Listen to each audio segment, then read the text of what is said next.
Bonjour à toutes et à tous, je vous présente mes meilleurs vœux pour cette nouvelle année 2020 qui s'annonce riche en événements, bien entendu, puisque le 2 janvier, il y a déjà eu un événement extrêmement majeur que je parlerai dans une prochaine vidéo. Et donc, la séquence de 2020 commence avec cet événement en Irak. Et permettez-moi aussi de vous souhaiter une belle année et une bonne santé, surtout à vous tous et à votre entourage, puisque la Fed, la chute de la Fed, la crise à la Banque centrale américaine, bien sûr, fait des émules, on le sait. Les chutes maintenant commencent et elles s'aggravent, puisque il y a maintenant un bank run à Beyrouth. Nous avons eu un bank run à la Deutsche Bank, ce qui était logique, bien sûr. Mais là, plus la mauvaise gestion est là, et plus la banque, que ce soit banque centrale ou une banque, elle va s'effriter. C'est ça que ça veut dire en fait. Plus les banques sont mieux gérées et plus elles résisteront aux injections de la Fed. Et c'est très important à comprendre. On l'a bien vu au Zimbabwe, l'effondrement économique du Zimbabwe, qui était très mal géré. Là, effectivement, le bank run à Beyrouth démontre aussi une mauvaise gestion. Tout ce qui est mal géré vont sombrer, et puis tout ce qui est bien géré, bah, ça va persister jusqu'à l'écroulement final. Nous allons voir aussi les nouvelles de la Fed, si j'ose dire. Alors, bank run à Beyrouth, quand une banque centrale est protégée par des barbelés, c'est une enquête journalistique de Pierre Jovanovic, et nous nous en remercions. Et c'est une information aussi relayée par Dieudonné Fabien Klimenko, qui est très important pour le collectif. Et franchement, cette vidéo doit être virale, vraiment. C'est fondamental, c'est extrêmement important. Quand même, une banque centrale protégée par des barbelés, c'est quand même assez rare. Donc, sur lesmoutauxenragés.fr, la source, bien sûr, c'est Pierre Jovanovic. Alors, qu'est-ce que nous dit Pierre Jovanovic sur ce qui s'est passé au Liban, à Beyrouth notamment? Le hasard des dates a fait que je me suis retrouvé à Beyrouth le même jour que la conférence de Carlos Ghosn. Aussitôt terminée, tous les journalistes ont repris l'avant. Pourtant, il y avait un sujet autrement plus sérieux par la volonté du gouverneur de la Banque centrale, M. Riyad Salameh, et surtout l'association des banques. Les Libanais pauvres ne peuvent plus retirer que 200 $ par semaine de leur compte, et les Libanais riches un peu plus de 400 $. La banque ne fait pas la différence si le client est célibataire ou bien s'il est marié avec 2 ou 3 enfants et que son épouse ne travaille pas ou qu'il doit payer son loyer en dollars. En clair, le Liban a inauguré le premier bank run du 21e siècle, mais c'est à peine si cela intéresse la presse européenne. Le sujet a été abordé par-ci, par-là, à dose microscopique et au bout d'une gaffe expliquant que le pays traverse une crise financière. Effectivement, on voit dans les médias mainstream, voilà, au Liban, il y a une crise, etc. Quelques soucis, des heurts entre manifestants et policiers, mais n'explique pas le fond du problème. Pour ma part, c'est à peu près ce que j'avais en tête avec quelques vidéos de Libanais énervés dans leurs agences. Mais j'étais à 2 milliers d'imaginer ce que j'allais apprendre et voir une fois sur place. Dans ce reportage financé par vous, mes très chers lectrices et lecteurs, je le précise, vous allez découvrir ce qui nous attend en France, vu qu'au final, la situation des banques libanaises n'est pas si éloignée que ça de celle des banques françaises. Et c'est justement à cause de cela que ce reportage sur place est passionnant. Pour votre information complémentaire, sachez que de la mi-décembre, les Libanais les plus riches ont pris leur avion privé pour Londres, Madrid, Paris ou Rome, où ils ont massivement acheté de l'or. Eh oui, j'en ai d'ailleurs eu la confirmation par mes contacts, voici quelques jours à Paris. Alors vous lisez ces livres, un drame monétaire se joue au Liban et un plus grand encore se prépare en effet. Jamais je n'ai vu une banque centrale du pays normal, pas même à Chypre ou à Athènes, être entourée de fils barbelés et protégée de la colère du peuple par l'armée. Donc ici, bien sûr, nous voyons les bagarres hein, sur YouTube, des scènes apocalyptiques, bien sûr. Alors, il y a d'autres pays qui sont en difficulté, mais là, pour le coup, c'est la première fois qu'une banque centrale est en difficulté, et surtout, mais des barbelés, bien sûr.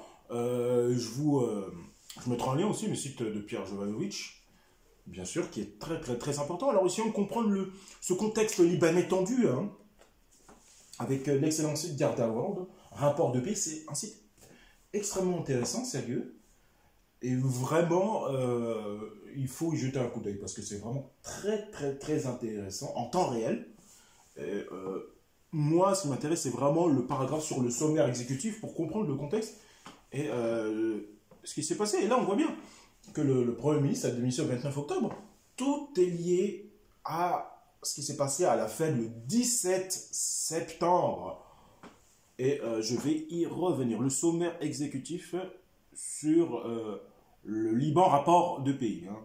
Le Premier ministre Saad Hariri a démissionné le 29 octobre 2019 à la suite des protestations concernant la médiocrité des services, la pénurie de dollars, donc le manque de liquidité, hein, mise en pointe par la Fed, et la corruption qui ont commencé le 17 octobre, un mois après les injections de la Fed.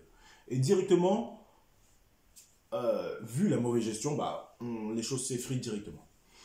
Après, je ne vais pas les détails. Pourquoi c'est Liban, mais voilà, chacun a ses idées. Le Premier ministre désigné Hassan Diab rencontrera une résistance importante de la part des partis anti-Hezbollah et des protestations anti-gouvernementales continuent en raison de son association avec le Hezbollah et de la corruption présumée. Les manifestations et les barrages routiers vont probablement se poursuivre jusqu'à ce qu'un nouveau cabinet plus technocratique soit formé. M. Hariri dirigera un gouvernement intérimaire pendant plusieurs mois alors que des négociations sont en cours pour former un nouveau gouvernement avec une influence technocratique et pro-Hezbollah accrue, ce qui augmente les risques de sanctions et de combats intrafractionnels. Les risques de guerre entre Israël et le Liban sont très élevés en raison des dommages considérables qui en résulteraient pour les infrastructures et du risque d'escalade involontaire. Cependant, aucun des deux camps, bien sûr, ne cherche la guerre et la probabilité qu'une guerre éclate est faible, heureusement. La guerre suivrait très probablement l'action militaire américaine contre l'Iran ou des représailles mal calculées du Hezbollah à l'action militaire israélienne. La menace terroriste est malheureusement tombée à un niveau élevé en raison des opérations de sécurité gouvernementale menées conjointement avec le Hezbollah et du contrôle des zones frontalières par le gouvernement syrien. Le Liban a le 5e plus haut ratio mondial de dette par rapport au PIB. Le 5e quand même. Hein. Alors on sait que le Japon c'est le premier. Bien sûr, ils sont quasiment à plus de 200% il me semble. 150% quand même endettés. Un déficit croissant des comptes courants de 22% du PIB et un déficit budgétaire de 11% du PIB. Les paiements intérêts consomment 9% du PIB. Le risque de dévaluation et les contrôles supplémentaires sur le capital ont considérablement augmenté le ralentissement de la croissance des dépôts, bien sûr, logiquement. Et la hausse des taux d'intérêt ont affecté la capacité des banques commerciales à financer la dette publique et ont augmenté les risques liés à l'ancrage de longue date du dollar. La Banque centrale dispose d'importantes réserves brutes de change, 41 milliards de dollars, soit 73% du PIB, et d'or, 12 milliards de dollars, soit 21% du PIB. Mais sa position nette est beaucoup plus faible après prise en compte des engagements du secteur bancaire, bien sûr. Le 25 décembre, c'est la dernière mise à jour de ce document, très clair, très concis et vraiment excellentissime de Garda.com. Vraiment un site que je garderai moi aussi pour des développements, pour d'autres sujets. C'est vraiment extrêmement important. Alors après l'analyse de ce drame, d'une nation bien sûr, on le sait, tout cela a pour origine la panique à la Fed, une vidéo que j'ai faite en septembre, le lendemain du bombardement iranien le 16 septembre 2019 sur des sites pétroliers saoudiens. Donc c'est là où les banques finalement se sont moins prêtées. Il y a eu une vraie crise dans le secteur interbancaire. On ne connaît pas les détails bien sûr de ce qui s'est passé, mais dès le lendemain, il y a eu la crise. Hein, c'est le 17 septembre qu'il y a eu la crise, le lendemain des bombardements iraniens. Et donc on est en train de plonger, bien sûr, puisque la Fed injecte, d'accord, mais on verra combien elle injecte justement, pour voir la situation de la crise des repos. Sur or-argent.eu, on va voir combien de temps ça va tenir, mais c'est quand même intéressant puisque cette information est majeure, extrêmement importante. La Fed a annoncé les plus vastes opérations de repo de son histoire. Le 13 décembre, article du 13 décembre, 500 milliards. Alors là, effectivement, c'est en train de s'effondrer. Donc au début, on était à 50 milliards, je crois, par semaine. C'est une vidéo à revoir, bien sûr, mais là, on est à 500 milliards quasiment sur un mois. Donc c'est titanesque, c'est incroyable, vraiment. Et ça m'intéresse du coup pour voir cette explication détaillée. Alors, il y a quelques jours, l'analyste Scott Skyrem anticipait l'annonce d'opérations de repo d'une valeur d'environ 100 milliards de dollars d'ici la fin de l'année. 50 milliards pour le 23 décembre et 50 milliards pour le 30 décembre. Le 12 décembre, le Fed de New York a publié son communiqué hebdomadaire en la matière. Il a littéralement explosé les estimations de Skyrem. Elle va poursuivre ses offres bi-hebdomadaires sur 2 semaines. Il y en aura donc 4 d'ici la fin de l'année. Mais le desk de la Fed, service informatique, va également offrir des opérations de repo à maturité plus longues qui arriveront à échéance après la fin de l'année. Et cela pour un montant de 50 milliards de dollars. Hein. Comment anticiper par Skyrem? Mais il y a plus, bien plus, afin d'éviter un étranglement. Des liquidités qui pourraient avoir un effet boule de neige. D'ici la fin de l'année, la Fed va continuer d'offrir des opérations de repo de façon quotidienne.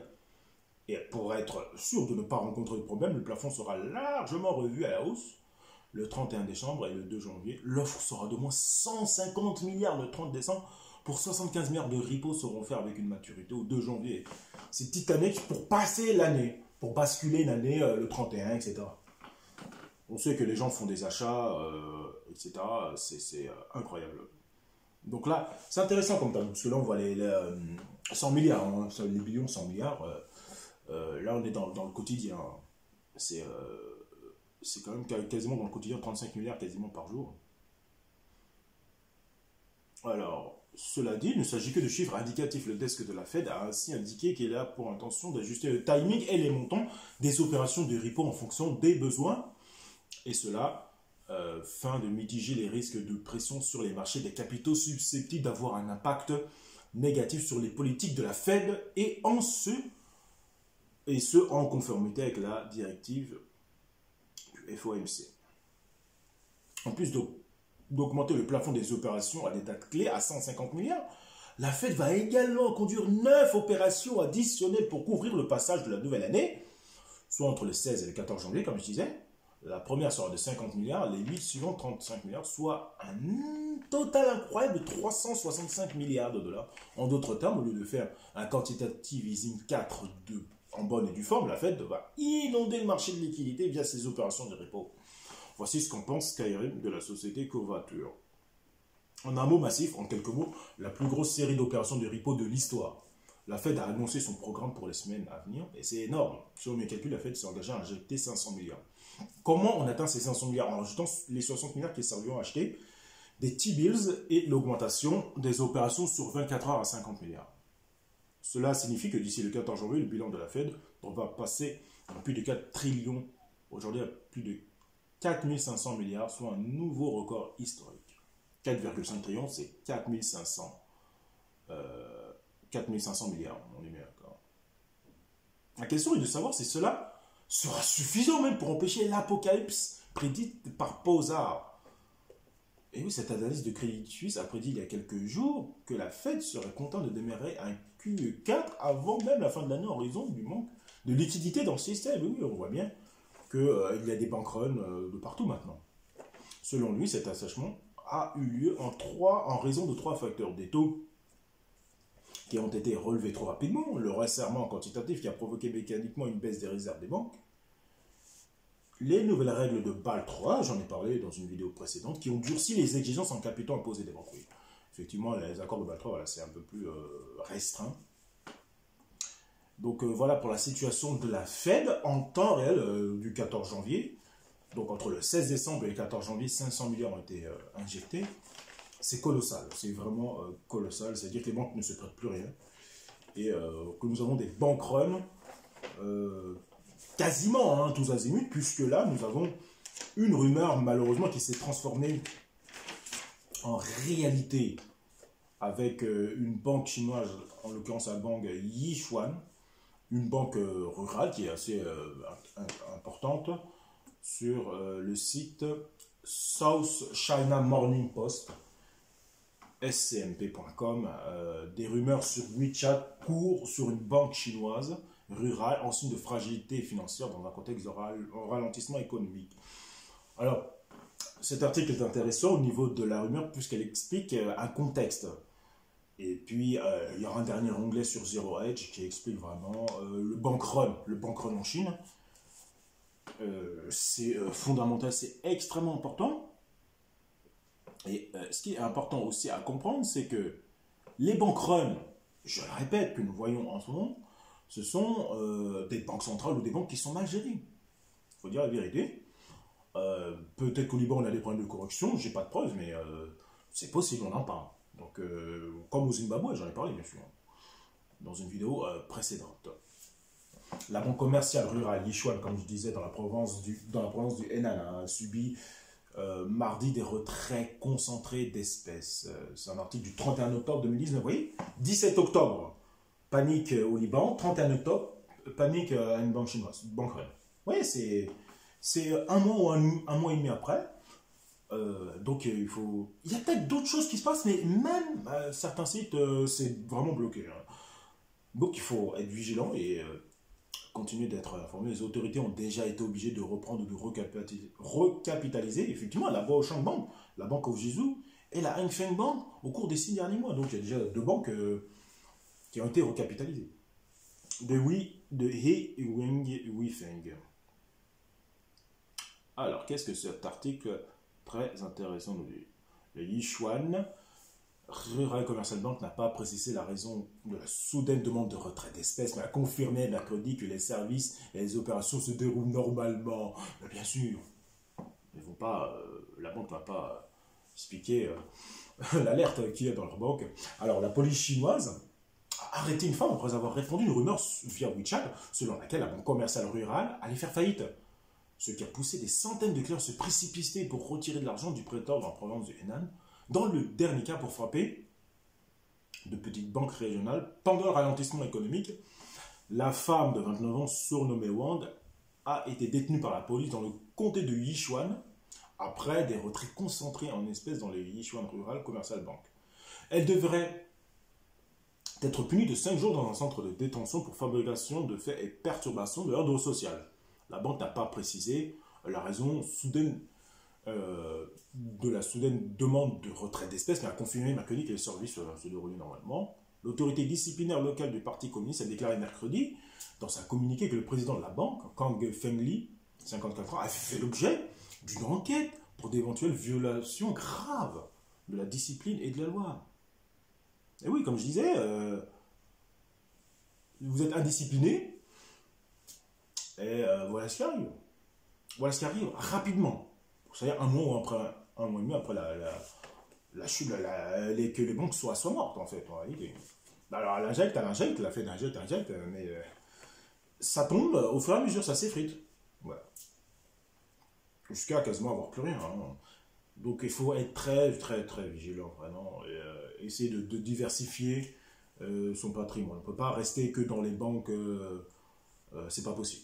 Voilà. Tout le monde le dit, qu'on soit expert ou pas, maintenant là, les choses sont claires. Les régulateurs ont déclaré que la banque était en fonctionnement normal avec un capital suffisant, tandis que la vie publique, conjointement par la succursale locale de la Banque populaire de Chine et la commission bancaire de réglementation bancaire de Chine, a également publié mercredi que tous les dépôts à la banque sont couverts par une assurance. La déclaration est intervenue un jour après que le comité du Parti communiste de Yichuan et le gouvernement du comté de Yichuan ont confirmé mardi que la banque avait constaté une augmentation du nombre de transactions de gré à gré dans toutes ces succursales, ce qui a entraîné un traitement lent. Les autorités locales ont averti que la propagation de rumeurs sur le système financier est un comportement faussant l'ordre financier, mettant en danger la sécurité économique et financière et même menaçant la stabilité sociale. L'incident est survenu à un moment où les signes de stress augmentaient au sein des petites banques régionales chinoises. Effectivement, c'est une lanceuse d'alerte, il faut dire la vérité, la dame. Après que les autorités ont été obligées de reprendre ou de recapitaliser au moins 3 grands prêteurs régionaux au cours des 6 derniers mois, comme je disais.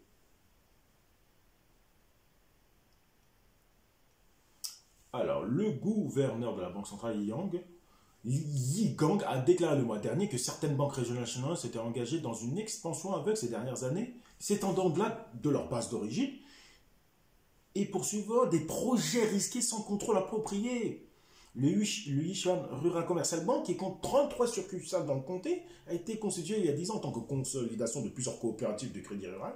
Selon son rapport annuel 2018, la banque détenait 53 milliards de yuan, 7,5 milliards de dollars, d'actifs totaux à la fin de 2018 avec un ratio de prêts non performant de 2,95%. Alors, pour terminer, China Shenzhen Credit Rating Group, la plus grande agence de notation du pays, a baissé la note de la banque fin juillet, invoquant une augmentation des créances douteuses. Linqing Bank, une banque locale de la ville de Linyi, dans la province du Shandong, a subi une course similaire en août 2017, la police locale ayant finalement arrêté 11 personnes pour avoir provoqué la panique. La Banque centrale chinoise a lancé un système national d'assurance dépôt en 2015 qui couvre les dépôts individuels jusqu'à 70 000 $ US, 500 000 yuan. On va voir ce que ça va donner concernant cette rumeur, puisque le 11 janvier, par Tyler Durden sur ZeroEdge.com, la banque chinoise sur le point de s'effondrer après la soudaine fuite des banques. Alors, je vais en lire la quintessence, c'est un article long, bien sûr, et le contexte est très intéressant concernant cette rumeur en disant il y a des lanceurs d'alerte, ils font des troubles publics, alors qu'en réalité, elle est sur le point de s'effondrer, et la dame a juste lancé l'alerte, tout simplement que les banques allaient s'effondrer. Et c'est très important de le comprendre. Alors ici, on peut très bien dire, on a Pierre Sovanovitch, et il est censuré pourquoi? C'est le plus grand journaliste français. Pourquoi il est censuré? Parce que, bien sûr, moi-même, je n'appelle pas un bank run, mais je dis qu'il faut retirer ses liquidités des banques. Voilà. Et ça, c'est un lancement d'alerte. C'est pour ça qu'on est censuré. Donc, c'est un lancement d'alerte. Et ensuite, on va dire, s'il y a un bank run en France, par exemple, on va dire, oui, il y a des lanceurs d'alerte, enfin, il y a des personnes qui font trouver à l'ordre public. Non, pas du tout. Il faut être réaliste. Les banques sont en train de sombrer, puisque le 17 septembre 2019, les banques étaient fichues, puisqu'elles ne se prêteraient plus rien. Et donc, on réinjecte, on imprime et on réinjecte pour que ça l'évite, comme ça, en suspension. C'est une mort clinique, mais on fait subsister jusqu'à ce que tout s'effondre. C'est très très très important de le comprendre. Il s'agissait d'abord de la Boasheng Bank, puis de la Banque Jinyun et la Hengfeng Bank, chinoise avec 1,4 million de yuan d'actifs, qui a échoué discrètement. Ces banques ont échoué discrètement. Et tout aussi nationalisé discrètement. Aujourd'hui, une quatrième grande banque chinoise était sur le point de s'effondrer sur le poids. Et oui, c'est créances douteuses, comme l'article précédent, créances douteuses. Mais cette fois, l'échec a été beaucoup moins calme. Et oui, parce qu'il y a les lanceurs d'alerte qui ont fait leur travail, et bravo à elles. Car les déposants, et oui, les déposants, c'est-à-dire les personnes qui ont été informées, ont envahi les magasins de détail de la banque exigeant leur argent lors d'une manifestation de colère de ce que Pékin ait pu terrifier une course de banque, un bank run. Des chefs d'entreprises locaux, des cadres politiques et des cadres bancaires se sont rassemblés jeudi dans la succursale principale de la Henan Yichuan Rural Commercial Bank. Et oui, cette rumeur devient une réalité, juste à l'extérieur de la ville de Luoyang, dans le centre de la Chine, où ils se sont tenus un par un devant un microphone pour promettre leur soutien à la banque en souriant les employés. En souriant, les employés brandissaient des liasses de billets devant des caméras de télévision pour montrer à quel point la banque disposait littéralement. C'est incroyable. Ils impriment, on a de l'argent, ça ne veut rien dire. C'était la dernière tentative de la Chine et la plus désespérée à ce jour de projeter la stabilité, de rassurer le public que tout va bien après que des rumeurs se soient répandues selon laquelle le président de la banque était en difficulté et que la banque était au bord de l'insolvabilité. C'est l'article précédent. Cependant, comme le rapporte le WSJ, cela n'a pas suffi à Li Zhu, 31 ans, qui se présentait jeudi pour le troisième jour de retirer des milliers de yuan de l'épargne de sa mère après avoir entendu des collègues villageois que la banque Yichuan, qui est le plus grand prêteur du comté de Yichuan, par le nom du succursale des capitaux, il est également membre du système d'assurance dépôt de la PBOC, selon le gouverneur local, était en faillite. Donc là, nous voyons les clients qui forment des lignes devant la banque Yichuan. Là, on est très clairement dans un bank run. Voilà, les gens sont informés et ils retirent leur espèce, tout simplement. Et, nous essayons d'informer les gens, mais ils ne veulent pas. En fait, c'est comme si les populations, ils vous regardent. Effectivement, j'en parle à mon entourage, à des gens, mais bon, ils me regardent comme si tout allait bien. Ah, c'est quand même terrible, hein, c'est incroyable. Comment les personnes, la plupart des gens, bah, effectivement, ils peuvent retirer l'argent, effectivement. Mais quand même, on voit bien en France qu'il y a quand même des difficultés à un certain seuil, hein. Donc, il faut être vigilant par rapport à ça. Donc, je vais lire les trois derniers paragraphes pour terminer cette vidéo. La mauvaise nouvelle est que les petites banques ne sont que le début d'une vague qui pourrait éventuellement renverser des centaines de plus grandes entreprises publiques chinoises. La banque Yeshuan est emblématique des milliers de banques et coopératives dans les campagnes chinoises qui, ces dernières années, ont accru leurs ambitions. En 2009, la coopérative rurale est devenue un prêteur commercial attirant des dépôts principalement des agriculteurs et des habitants du comté. Selon la banque, il a ensuite continué de croître à un rythme effréné, accumulant des milliards de créances douteuses, jusqu'à ce qu'un jour, comme tous les stratagèmes de Ponzi, les nouveaux fonds cessent de couler et que le jour du compte de la banque soit arrivé. C'est un jeu de mots malheureusement bienvenu, hein, que le jour du compte de la banque soit arrivé. Alors que la Yeshuan Bank a beaucoup de concurrence, y compris les grandes banques publiques à Luoyang, une ancienne capitale de la Chine connue. La Yeshuan Bank représentait 71 des dépôts et 82 des prêts dans son compte en septembre 2018 selon China Shenzhen, agence de notation internationale. Le problème, comme indiqué ci-dessus, est que, comme la plupart des autres petites banques chinoises, la banque Yeshuan a souffert d'une accumulation de créances douteuses, alors que l'économie ralentissait ces dernières années et a eu du mal à conserver les dépôts dans un contexte de concurrence accrue du secteur. Ce fut le moment proverbial de Minsky où chaque régime de Ponzi se termine, et c'est là où se termine ma vidéo. C'est très important de partager cette vidéo, vraiment, pour que les gens comprennent dans quelle situation nous sommes. Bien sûr, je vous redirige aussi sur le site aussi de Pierre Jovanovic, et ce reportage est extrêmement important. N'hésitez pas à ajouter vos informations complémentaires, hein, si vous avez des informations complémentaires concernant des banques, concernant l'écroulement bancaire, hein, que nous voyons, à cause du secteur interbancaire qui est mort le 17 septembre, et à la place injectée par la Fed, à raison, on a dit, entre le 16 décembre et le 14 janvier, à raison de 500 milliards. C'est absolument colossal. C'est comme si elle réinjectait du sang, hein. C'est comme si elle réinjectait du sang pour faire vivre le système interbancaire mort le 17 septembre, je le rappelle. Merci à vous de m'avoir suivi. Vos abonnements aussi sont le bienvenus pour cette nouvelle année, hein, une belle résolution. Et puis bien sûr, les prochaines vidéos, c'est The Economist de 2015, The World In de 2015 à 2020, la revue de presse et l'initiation à l'astrologie. 3 vidéos extrêmement importantes parce que beaucoup d'événements arrivent. Et moi aussi, je vais essayer de faire mes vidéos, humblement, sereinement, pour le collectif et bien sûr, vous informer au mieux et que vous puissiez fournir au collectif toutes ces vidéos. Merci à vous de m'avoir suivi jusqu'au bout et à la prochaine. Merci à vous.